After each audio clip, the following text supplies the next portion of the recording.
எப்போ இந்த பாசி பருப்புலாம் வறுத்து வச்சுக்கிறது ரொம்ப நல்லது. அவசரத்துக்கு நம்ம பயன்படுத்தும் அப்போ போய் வறுத்து வைக்க முடியாது. அதாவது நீங்கள் வறுத்து போட்டிங்கன்னா அந்த குழகுழப்பு இல்லாமல் இருக்கும், பூச்சி வராது.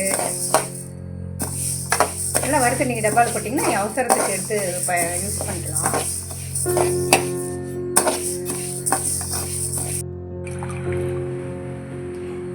பாசிப்பருப்பு 3/4 டம்ளர்னா ஒரு பொடி வந்து துவரம்பருப்பு எடுத்துக்கோங்க. சாம்பாருக்கு கொஞ்சம் மஞ்சத்தூள், சீரகம் கட்டாயம் எல்லாத்துலேயும் போடுவோம் நாங்கள். மஞ்சத்தூள் கொஞ்சம் போட்டுக்க, நல்லெண்ணெய் ஊற்றிக்குங்க. ஹலோ ஃப்ரெண்ட்ஸ், பாருங்கள் இட்லி சாம்பார். இதுக்கு வந்து சின்ன வெங்காயம் போடலாம், இல்லை பெரிய வெங்காயமும் உங்களுக்கு பிடிச்சா நீங்கள் போட்டுக்கலாம். பெரிய வெங்காயம் போட்டோம், பொடி பொடியாக அரிஞ்சது. அப்புறம் வந்து தக்காளி, பெரிய வெங்காயம் போடுவோம். தக்காளி, பூண்டு வந்து கொஞ்சம் அதிகமாக போடுவோம். சாம்பாரில் பூண்டு போட்டால் நல்லது.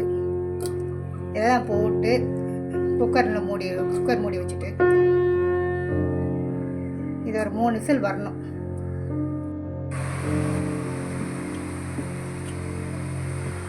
டிஃபன் வந்து எங்கள் வீட்டில் காலையில் 6:30 ரெடி ஆகிடும். ஏன்னா சுகர் பேஷண்ட் இருக்காங்க, பசின்னு ஆரம்பிச்சிருவாங்க. அதனால் இட்லி தான் ஊற்றுவோம். மோஸ்ட்லி இட்லி தான் எங்கள் வீட்டில்.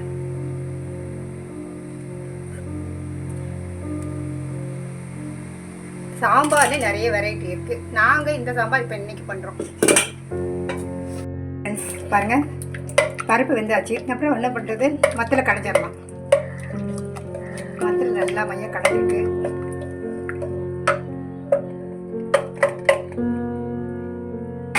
இதில் வந்து பெருங்காயம் போடுவோம்.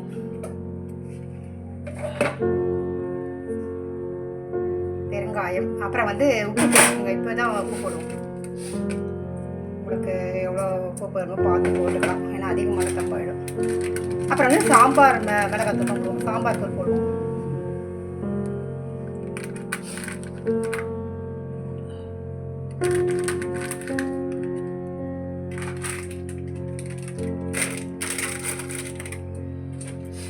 இப்போ வந்து புளி, அப்புறம் புளி கரைச்சி வச்சுருந்தீங்கன்னா இந்த புளியை ஊற்றிடலாம். அளவு தேவையான அளவு ரொம்ப ஊற்றினாலும் புளிப்பாயிடும். ஏன்னா தக்காளி நிறைய போட்டிருக்கோம்.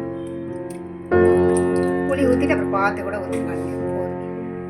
அவ்வளோதான். நல்லா கலந்துட்டு இப்போ வந்து தாளித்து கொட்டணும். இப்போ வந்து நல்லா கலந்துட்டு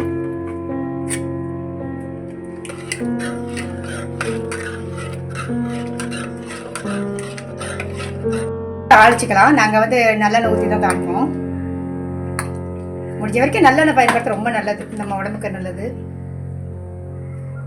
கடுகு, எண்ணெய் காஞ்சதும் இன்னும் கொஞ்சம் எண்ணெய் ஊற்றிக்கலாம். கடுகு, சீரகம், வெந்தயம், அப்புறம் கருவேப்பிலை போட்டு தாளித்து கொட்டணும்.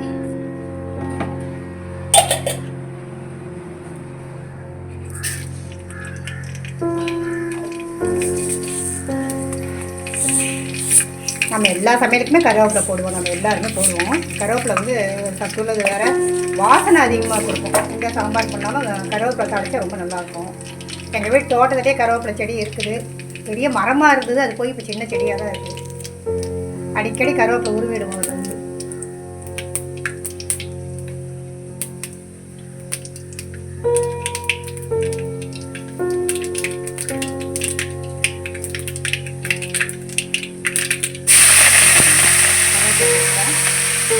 வந்து சாம்பார் 2 கரண்டி ஊற்றிட்டு அது கொதிச்ச பிறகு இது கடாயில் வச்சு அப்படியே குக்கரில் போட்டு சும்மா ஒரு தட்டு போட்டு கொதிக்க வச்சுக்கலாம். ஏன்னா அந்த பச்சை வாசனை போகிறதோட கொதிக்க வைப்போம்.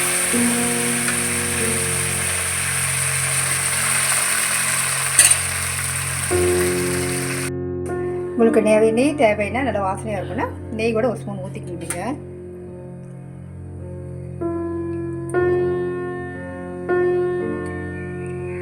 அவ்வளோதான், ஒரு தட்டு போட்டு மூடணும். கொதிச்சது இறக்கிடலாம்.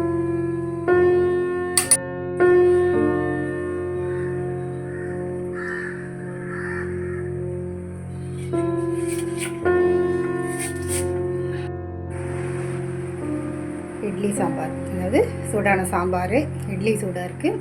இப்போ ரெடி ஆகிடுச்சு சாப்பிட்றதுக்கு. காலை டிஃபன் ரெடி.